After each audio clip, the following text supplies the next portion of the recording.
جس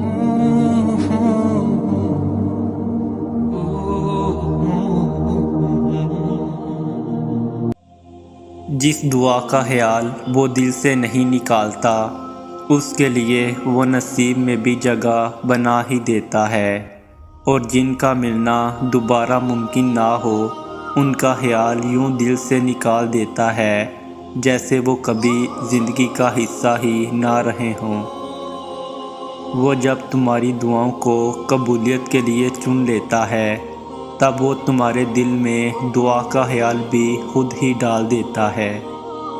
دعائیں بہت طاقت رکھتی ہیں اور دعائیں سوچ سمجھ کر نہیں مانگی جاتی۔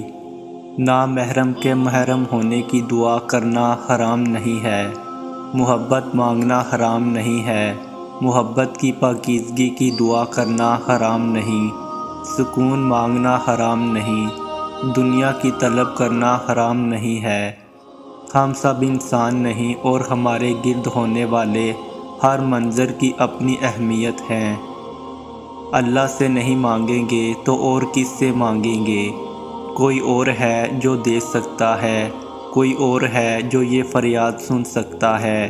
کوئی بھی نہیں، سب اس کے محتاج ہیں، تو بجائے اس کے محتاج لوگوں سے مانگا جائے اس سے کیوں نہیں مانگتے جو بادشاہوں کا بادشاہ ہے، جس کی عطا کو زوال نہیں، جس کی طاقتوں کو زوال نہیں، جس کی محبت کو زوال نہیں۔